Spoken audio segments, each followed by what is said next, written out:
Ted Studebaker of West Milton, Ohio, was a young man who told his draft board he could not conscientiously accept military service, but that he was perfectly willing to go to Viet Nam. ABC's Jim Kincaid reports on what happened to him. But he's 5'2" and 6'4". He fights with missiles and his spears. Well, he's all of 31, but only 17. But he's been a soldier for 1,000 years. When Ted Studebaker went to war, he took no weapons. He took instead a guitar, a small tape recorder, but most important, a dedication to the idea that more can be accomplished with tools than with guns. Ted Studebaker's army was the Viet Nam Christian Service. His assignment to help the mountain people of the village of Elgin. He worked here for 2 years and planned to stay a third. Here he fell in love with Pak Tay, a gentle Chinese girl from Hong Kong, like him a volunteer. Here they married.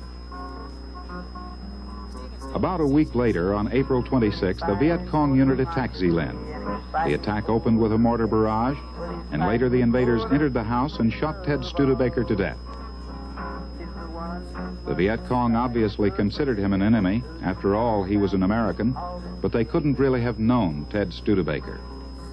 A few days later, Ted Studebaker's widow journeyed to his home near West Milton, Ohio, there to join his family and to plan a memorial at the family's church. A memorial that would be, in Pastor Philip Bradley's words, a celebration of the life of Ted Studebaker. Ted saw both the agony and the ecstasy of life, both the grandeur and the misery of man.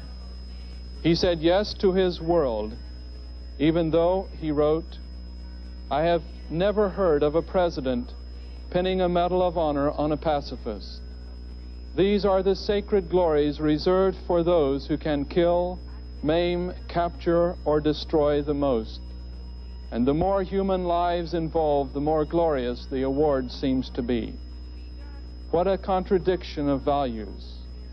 How can a great society be so inconsistent and incoherent? How many roads must a man walk down before you call him a man?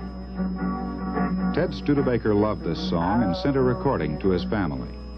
His wishes concerning his final resting place were never clearly stated, but his mother feels she knows the proper way. He especially liked this view out here under the 2 willow trees, and we feel that this spot on the farm is so much a part of what Ted loved here, and we think this would be a very appropriate place to scatter his ashes. The ashes being scattered, some would remain on the farm, and the rest will be, as his wife remarked, blowing in the wind. Ted Studebaker was a man who believed peace was possible. He had his roots in the land, and it occurred to him that a land that needed him was a tortured land far away from his farm in Ohio. He went there willingly. Now he has come home.